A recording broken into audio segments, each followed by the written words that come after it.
Masih di Sportcast Nusantara TV. Bung Maman waktu aktif di Persib dengan pola juga 4 belakang ya? Iya. Waktu itu partner di tengah siapa? Dengan siapa? Waktu itu sempat main 3 juga, ada Nova sama Nyek waktu di awal pertama kali pindah ke Persib. Terus saya sama Abanda. Oh, sama Abanda. Wah, iya. Nah, kalau ngelihat sekarang ini duet yang mereka selalu pakai 4 itu, Bung Maman ya. Iya. Ada nama siapa tadi? Bobar ya? Barbar ya. Barba di belakang. Barba Di belakang. Federico Barba di belakang. Ada Matricardi juga. Matricardi. Atau Lucio. Anda melihat duet dari stopper ataupun double center back Persib ini seperti apa, Bung? Ya, kalau melihat dari kebobolan, statistik kebobolan sih dia bagus ya. Maksudnya salah satu tim yang sedikit kebobolan berarti punya organisasi yang bagus, bertahan yang bagus, dan dia berarti bisa mengorganisasi pertahanan dengan cukup baik. Berarti ya PR Persija juga untuk ngebongkar pertahanan. Iya, apalagi Persija kemungkinan besar tidak diperkuat beberapa pemain pilarnya nih, Bung. Mungkin 3 termasuk Rio Matsumura kan. Iya. Ada Fabio juga bisa bermain kan. Nolego yang bisa bermain. Ya, kita bisa Almeida juga. Nggak bisa bermain. Jadi memang sangat disayangkan kalau tiga ini ada akan lebih rame sebenarnya, lebih kuat. Sehingga mungkin bagi Sousa sebagai pelatih akan lebih banyak memainkan mungkin pemain-pemain muda. Tapi kan mereka kalau Persija kita bicara ya. Ya paling-paling ada masih Dawitan. Masih ada Sousa di tengah. Kemudian kemarin kalau saya lihat ketika mereka menang melawan Persija Jepara 2-0 itu ada Sabanda ya di sana. Hanif Sabanda ya, ada sana. Bung, sebelum kita ke Persija, masih ke soal Persib. Eliano, Bung. Ini pemain kan dibilang dimanapun dia bisa main, kecuali kiper kali ya. Iya. Nah, opsinya peran dia di mata pelatih. Ini seperti apa, Bung? Dia pemain pilihan utama. Kalau bisa di mata pelatih, selama dia itu tidak bermasalah, dia akan mendapat tempat. Sama seperti Tom Hai kan, ketika dia masuk. Berbeda ketika dia masih di revisi. Cuma main 10-15 menit. Jadi jaminan starter untuk hari Minggu. Dan dia ketika bek kanan nggak bisa, dia bisa di kanan. Ketika bek kiri nggak bisa, dia bisa di kiri. Ya. Jadi itu yang ketika gelandang kurang, kita bisa melihat ya. Lawan PSM misalnya ketika Mark Klok tidak bisa bermain, dia bisa bermain di gelandang. Eliano di tengah, dipasangkan dengan Luciano Goicoechea di sana. Masih oke bermain. Jadi ini pemain kalau misalnya di depan kurang, dia bisa bermain di kanan, di flank agak ke kanan. Cuma kan Persib di depan itu kan ada banyak. Masih ada Beckham di depan, ada Sadil, sebelum Sadil dapat kartu merah kan. Masih ada Berginho di sana.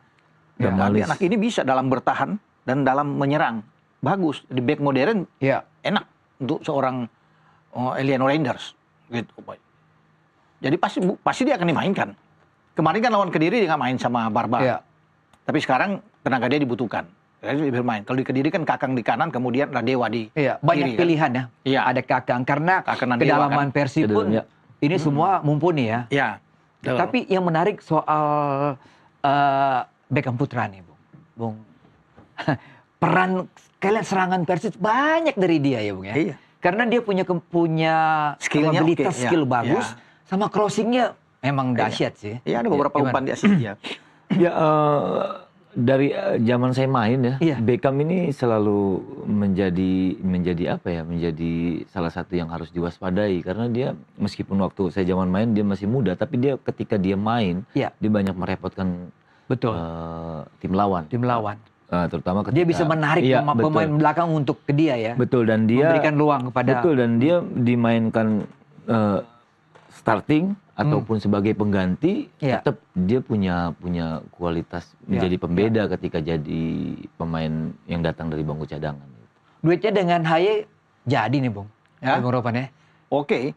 Apa understandingnya itu dapat gitu lah. Dan dia kan karena dia sebagai nggak terlalu tubuh agak kecil kan, jadi memang bagi Hodak selalu akan bermain ke pinggir ke flank, lebih banyak ke sayap, tidak bermain masuk ke tengah. Tapi yang menarik juga, ketika lawan Persik Kediri itu, dia diberikan kesempatan untuk jadi ban kapten loh. Betul. Kapten. Oh iya betul. Kapten loh. Orang nggak menduga. Padahal kaget juga kita banyak melihat pemain kan, banyak pemain. Ya termasuk ada Tom Hai kan sana iya, kan. Betul. Iya, bisa ada Berginho juga bisa bermain. Di sana ada Uliam Baros. Iya. Tapi ditunjuk adalah artinya Beckham. kepemimpinan dia, sebagai leadership dia dapat ini Beckham ini. Ya. Tidak mudah kan seorang pelatih seperti Hodak tiba-tiba mempercayakan kapten itu kepada seorang Beckham kan, ketika Mark Klok tidak ada. Padahal di dalam itu kan masih banyak pemain-pemain yang layak untuk bisa menjadi kapten. Tapi memang dilihat karena dia oke. Walaupun mungkin di babak kedua ditarik keluar dia, tapi tetap. Kalau Mark Klok dimatikan oleh taruhlah gelandang Persija, apakah Persib masih bisa membuat peluang-peluang mencetak gol, Bung Maman? Mark Klok kita sepakat nih bahwa ini pemain yang menjadi distribusi bola, baik ke Soso maupun ke Beckham. Iya, kalau dimainkan silakan. Mark Klok ya pemain penting ya di Persib Bandung, dia punya passing juga cukup bagus, tapi jangan melihat dari Mark Klok aja, tapi pemain Persib ini kan banyak yang punya kualitas. Dalam artian kedalaman skuadnya bagus dan mempunyai variasi serangan yang cukup bagus. Tidak hanya melalui Mark Klok tapi lewat sayap kah, lewat Tom Hey kah, mungkin bisa karena kualitas pemain mereka lengkap, komplit, dan saya pikir meskipun Mark Klok tidak dimatikan akan banyak variasi lain. Mengenai striker Bung Ropan, mereka punya banyak juga pilihan nih, tapi Ramon Sousa seperti menjadi pilihan utamanya. Ramon Tangke yang akan bermain, apalagi kan Andrew Jung itu dikabarkan kurang begitu bugar tidak begitu fit, yang mengalami masalah. Mungkin Ramon Tangke yang dia lagi bagus-bagus memang, dan dia layak untuk ada di depan. Memang tanpa Sadi Ramdhani yang dapat kartu merah setelah dia membuat gol lawan Persik, tapi kan masih ada Beckham mungkin yang masih bisa ditampil sana sama Berginho atau William Barros yang bisa bermain sama dengan Berginho kan. Jadi pilihan itu di depan itu banyak ketika Andrew Jung nggak bermain, Ramon Tangke yang saya pikir oke. Cuma kan menjadi masalah sekarang, bukan masalah sebenarnya sih, menjadi keraguan juga banyak orang apakah Federico Barba ini akan main atau tidak. Karena dia kan konon kabarnya kan hengkang, akan pergi meninggalkan Persib dan akan balik ke Italia. Kita belum tahu. Padahal peran dia sangat penting. 11 kali pertandingan yang dia main, 3 gol. Itu kan luar biasa untuk seorang ukuran pemain belakang. Itu gacor, itu bagus. Gacor, betul. Sangat bagus. Dan setiap dia bermain, itu selalu kokoh di belakang Persib. Jarang kalah gitu kalau ada dia. Entah dipasangkan dengan Matikardi atau dengan Julio Cesar, tetap dia kuat. Nah, nanti hari Minggu ini kita akan melihat apakah dia akan ada di lapangan atau itu akan menjadi pertandingan terakhir. Kalaupun enggak, berarti terakhir dia bermain itu lawan PSM. Lawan PSM lah terakhir dia bermain. Tapi kalau dia masih bisa bermain misalnya melawan Persija, ini kuat, pemain yang bagus. Intercept bagus, reading the game oke, apalagi duel udara baik, dan naluri mencetak gol itu loh untuk pemain belakang. Ya kalau untuk ukuran 11 pertandingan 3 gol pemain belakang loh. Nggak gampang. Striker aja susah untuk bisa bikin gol, apalagi pemain belakang gitu. Dan kita harus akui memang kehadiran dia selalu bisa menjadi pembeda ya, untuk terutama di jantung pertahanan. Makanya kalau dia pergi, Boyan Hodak, manajemen Persib ini harus berpikir untuk mencari pengganti yang sepadan. Berarti polanya Hodak udah ketahuan ya, 4-2-3-1 ya, Bung ya? Ya bisa. Seperti itu yang kita lihat seperti itu. Nah, kita ke Persija nih. Bu Maman lagi kembali. Pernah berkostum merah, apa dulu ya? Merah atau orange? Orange ya? Tahu ya? Orange. Iya kan sekarang juga warna-warna seperti itu. Karena kan saya pernah di Persija juga, Om Boy. Iya, jangan lupa Om Boy. Ini semua mesti tahu nih. Iya, pernah manajer Persija. Bung Ropan ini pernah memanajeri Persija. Iya dong. Zamannya Bung Maman ya? Enggak, Solo. Masih ada BP. 2000 Warsidi. Ya Warsidi, iya kan masih ada situ. PSIS ya. Iya, ada Ismet, gitu kan. Ada Alexander Pulalo, Om Boy. Persija 2-0, poin 3 kemarin melawan Jepara itu modal kuat. Dan mereka tidak takut ada di stadion Bandung Lautan Api besok. Kelihatan sekali ya. Pemain-pemainnya itu fight. Akan fight pasti. Nah, Bung Maman dan melihat adik-adik Persija yang dulu pernah juga ada di Persija, seperti apa tim ini sekarang? Makin percaya diri, makin enak dilihat.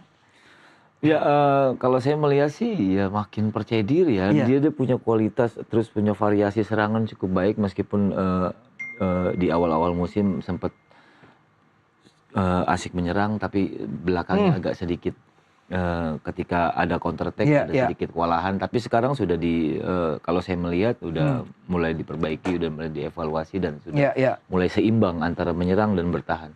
Dan untuk pemain muda pun sekarang siapapun yang dimainkan antara pemain asing dan atau pemain muda yang dipasang semuanya punya kualitas juga di Persija. Mereka punya menit bermain yang cukup baik, punya pengalaman yang cukup bagus. Kalau statistik ya, pemain Persija ini lebih muda ya, banyak yang lebih muda.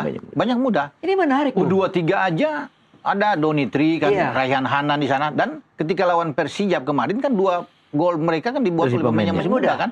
Iya, Arlianza, Abdul Manan. Itu karena kondisi timnya, karena beberapa pemain mereka juga nggak main kan. Tetapi kan jawabannya itu walaupun nggak main mereka clean sheet dan menang. Dan 2 gol itu diciptakan oleh 2 anak muda ini kan. Arlianza Abdul Manan dan Aditya Warman. Iya. Yang bisa membuat gol. Aditya masuk dari babak kedua.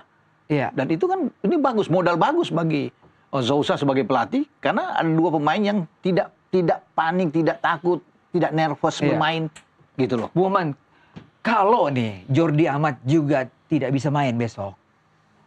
Ya syukur-syukur sih dia bisa main ya. Iya. Ini secara kondisi belakang Persija seperti apa nih, Bung?